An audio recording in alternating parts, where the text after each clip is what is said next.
Barron Trump had spent years perfecting the art of invisibility. Despite his name carrying undeniable weight, he had mastered the ability to blend into the background. At university, he wasn't Barron Trump, the son of the president. He was simply another student, attending lectures, submitting assignments, and keeping his head down. He preferred it this way. The media had always been relentless, dissecting his every move from childhood.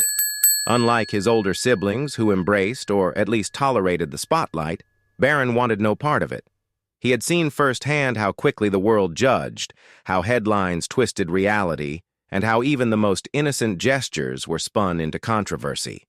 So, he stayed silent. Until one day, a single moment shattered his carefully maintained anonymity. It was during a media studies lecture led by Professor Eleanor Carter, a well-respected academic known for her sharp critiques of political figures.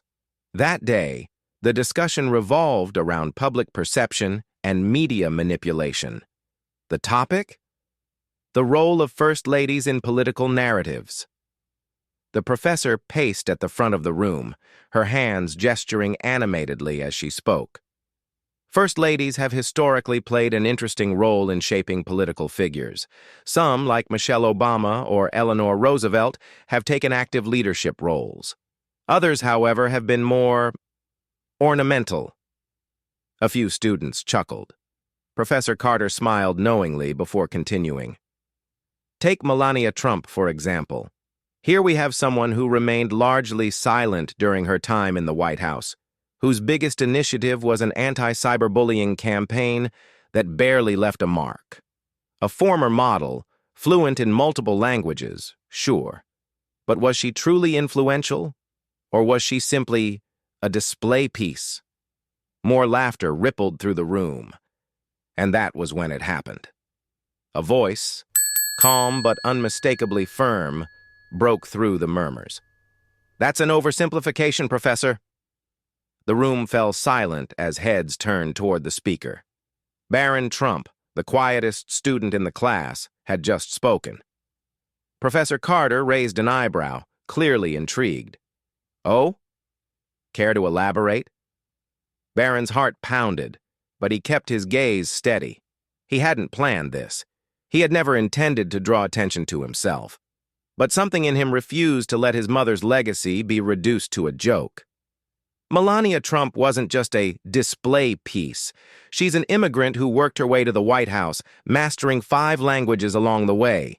She kept a dignified presence despite constant media scrutiny. And her initiatives, whether you agree with them or not, were real. The only reason they didn't leave a mark, as you put it, is because the media refused to cover them fairly. The air in the lecture hall grew thick with tension. Professor Carter didn't look offended. If anything, she looked amused. You make an interesting argument. But influence isn't just about effort, mister. Barron hesitated. A few students were already whispering, piecing it together. Barron, he said simply. The professor's eyes widened slightly. Ah, that Barron. Whispers spread rapidly through the classroom. Some students stared in shock, others smirked knowingly. It was as if a hidden figure had suddenly stepped into the spotlight. Barron Trump, the son of one of the most polarizing figures in American history, had just broken his silence, and the world was about to take notice. The moment Barron Trump spoke up in class, the balance of his quiet existence shifted. He could feel the weight of 100 eyes on him, processing what had just happened. For years, he had been the invisible Trump, the one who stayed out of the headlines, out of controversy, out of sight. But now he had spoken. Professor Eleanor Carter regarded him with a look of amused curiosity. Barron, you make a valid point, but the question remains, if the media failed to cover her efforts, whose fault is that? Was it the media's bias, or was it her inability to command the narrative? Barron hesitated. He wasn't used to being challenged publicly, let alone on something so personal. It's both, he finally replied. The media had no interest in giving her a fair platform. But at the same time, my mother never fought to be seen the way others did. She wasn't looking for validation. That doesn't make her insignificant. It just means she didn't play the game the way the world expected. A few students nodded, considering his words. Professor Carter folded her arms. So, you're saying influence isn't just about visibility, but about integrity? Exactly. A tense pause followed. Then, to Barron's surprise, the professor smiled. Fascinating perspective. I'd love to hear more, perhaps in an essay, or maybe a debate. The class chuckled. Barron gave a small, polite nod, but inside, a storm was brewing. A debate? He hadn't even meant to speak in the first place, and now his words were spreading like wildfire. As class ended, students swarmed around him. Some were supportive, impressed that he had spoken up. Others, predictably, had opinions of their own. Dude, I had no idea you were in this class. That was crazy. You really just defended her like that? So, are you going to start making speeches now? Barron ignored most of the noise and slipped out of the lecture hall, but as he walked down the corridor, his phone buzzed. A message from his father. Donald Trump. Proud of you. Let's talk. Barron's stomach tightened. His father wasn't the type to reach out often. Their conversations were usually short and sporadic, and Barron preferred it that way. But now things were different. The news was spreading fast. His quiet world was beginning to collapse, and for the first time, Barron Trump wondered if staying silent had ever truly been an option. Barron sat in his dorm room, staring at his phone. His father's message still lingered on the screen. Donald Trump. Proud of you. Let's talk. He could feel the weight of those words. His father rarely handed out praise, and when he did, there was always an expectation attached. A knock at the door pulled him out of his thoughts.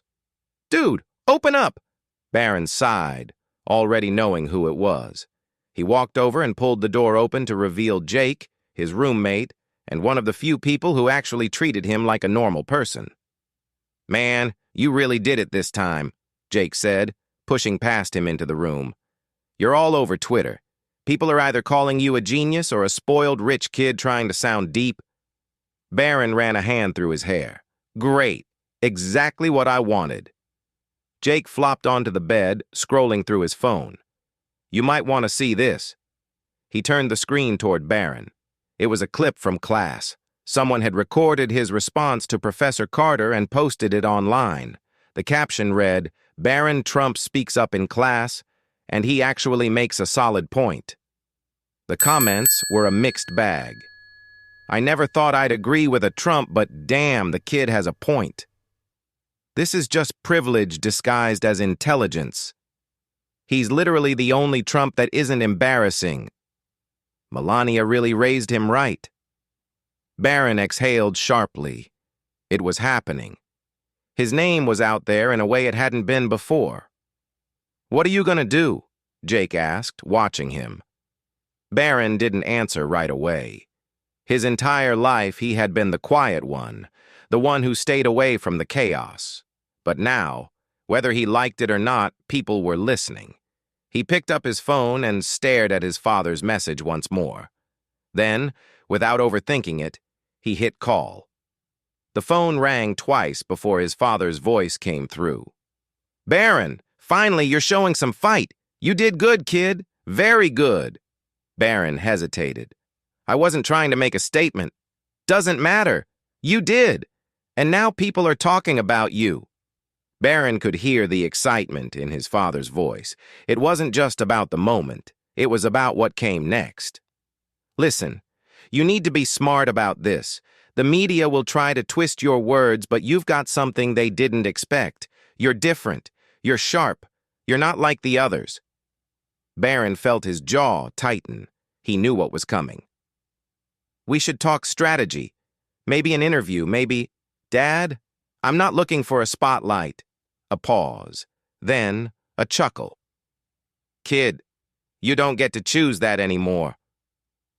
Barron closed his eyes. He had always thought he could stay in the background. But his father was right. The world had noticed him now. And there was no going back. Barron sat in his dorm room long after the phone call ended, staring at the ceiling. His father's words echoed in his mind. "Kid, you don't get to choose that anymore." He had spent his whole life trying to stay out of the limelight, but now the world was pulling him in. Whether he liked it or not, people were talking about him. The question was, what was he going to do about it? His phone buzzed. A new notification. CNN. Barron Trump's unexpected classroom moment goes viral. What does it mean for the future of the Trump legacy? Barron groaned. They were already spinning it. The last thing he wanted was to be dragged into the never-ending political circus that had defined his family for years. But then, another notification popped up. DM from Professor Carter.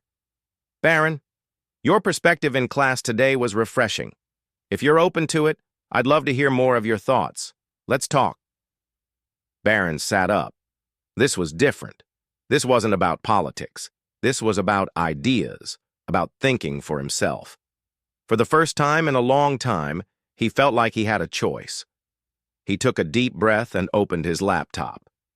If the world was going to talk about him, they were going to hear from him, not just as Donald Trump's son, but as Barron Trump.